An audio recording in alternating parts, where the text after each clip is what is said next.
outro relatório disponível.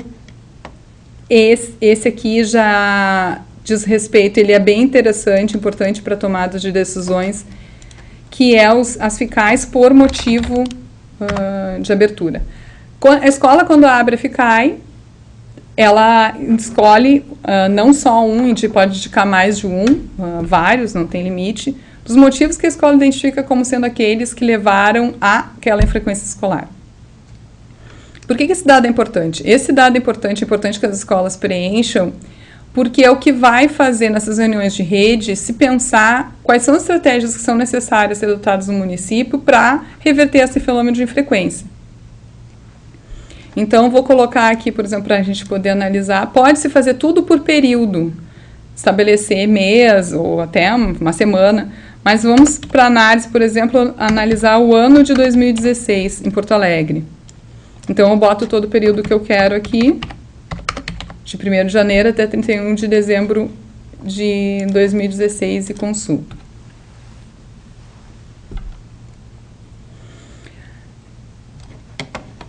Esse relatório, como Porto Alegre tudo tem muitas informações, então tem que analisar aqui. O Código dos Motivos das Faltas é uma tabela que está lá no final.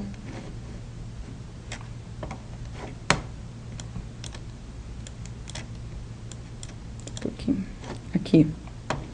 Então, aquele código 1 é dificuldade de aprendizagem, o 2 está trabalhando, o 3 falta de transporte, 4 resistência do aluno, 5 doença, 6 problemas de relacionamento escolar, 7 distorção de idade série, 8 carência material, suspeita de negligência ou 9, 10 frequentando outra escola, 11 suspeita de envolvimento com drogas, 12 suspeita de violência familiar, 13 gravidez, maternidade e paternidade, 14 reprovação ou perspectiva de reprovação, 15 violência no entorno da escola e outros.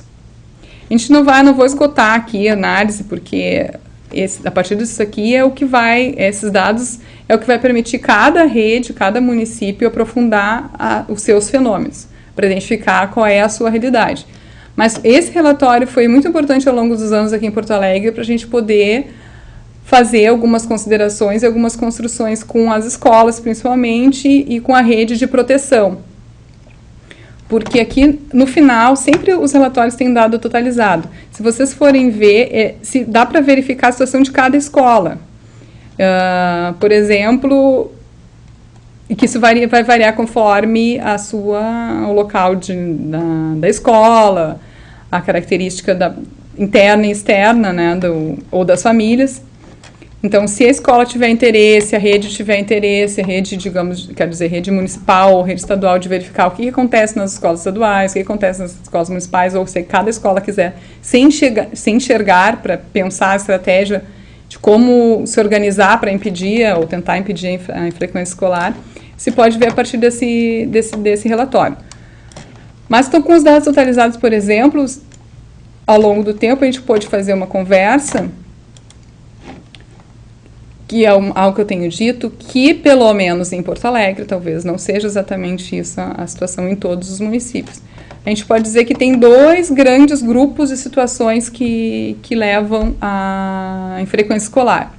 Aquelas relacionadas com a família e as questões sociais e aquelas relacionadas com a própria escola.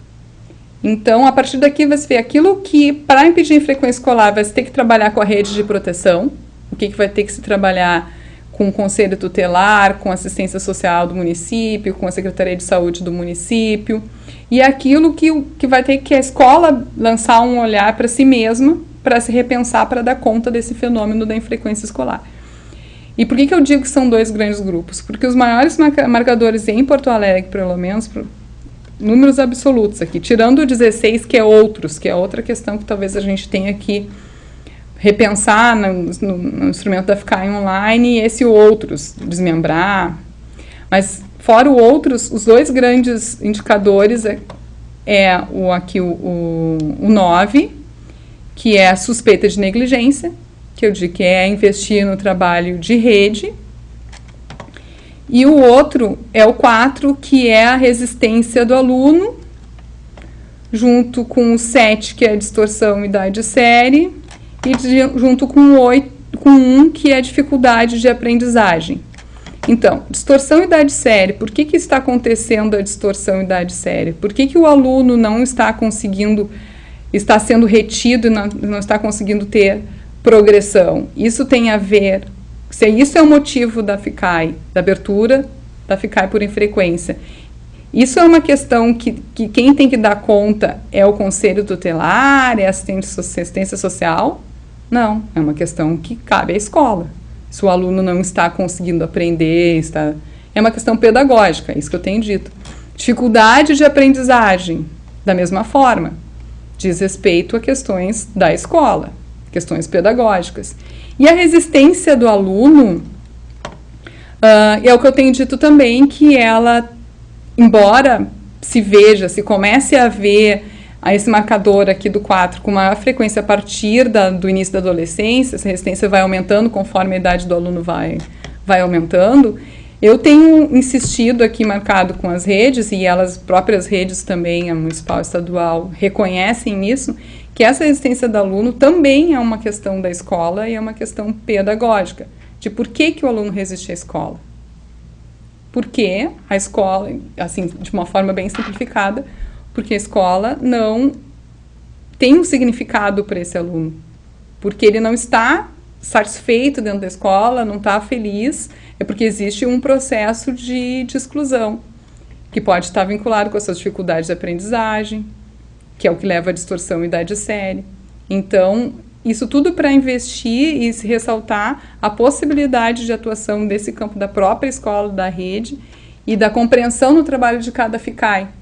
Porque isso tenho certeza, é recorrente nas reuniões dos promotores e nas reuniões de rede, que se vem um discurso de que existe a frequência e a dificuldade de enfrentamento da frequência reside sempre de se colocar a responsabilidade na outra instituição. Então, quando se começa a falar, quando a gente analisa, por exemplo, Porto Alegre, a gente começa a discutir por que tem tanta FICAI, a gente encerra o ano sem conseguir dar conta desse fenômeno, a gente não consegue cumprir os prazos, a gente não consegue ter sucesso num número considerável de casos. Nós partimos de um ponto em que existia muito se colocar a responsabilidade na outra instituição. Então, na escola dizendo, nós não temos sucesso porque nós não temos apoio do Conselho Tutelar, nós abrimos FICAI, e o Conselho Tutelar depois não faz sua parte, por isso que nós não temos sucesso. Por outro lado, tínhamos também, se pergunta para o Conselho o que acontece, porque a escola não esgota recurso, porque a escola não atua, a escola quer que nós resolvamos problemas que não nos dizem respeito. Então, esses dados aqui podem abrir um pouco usar esses dados para a gente tentar analisar melhor o fenômeno.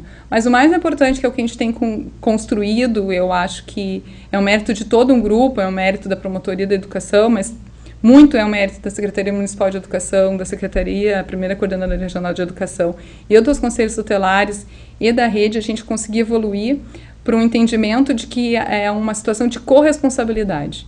Que todos nós, eventualmente, cada instituição vai ter suas falhas, as suas impossibilidades, até porque a nossa realidade é de uma sobrecarga imensa mesmo, de problemas e de trabalho e de volume, mas que se nós, em vez de começarmos a dizer que a responsabilidade do outro é dizer não, a responsabilidade de todos nós, e a gente conseguir fazer fluir as informações, e nisso vem se nós vamos preencher bem a FICAI, se nós vamos tentar nos esforçar para responder ao atendimento dos prazos, nós vamos, quando identificar situações de incompatibilidades, a gente vai tentar buscar corrigir, assim nós vamos conseguir avançar. Tanto que nós temos, agora no ano de 2016, isso também os relatórios podem mostrar, que a gente conseguiu ter um sucesso maior dentro do ano do que nos anos anteriores.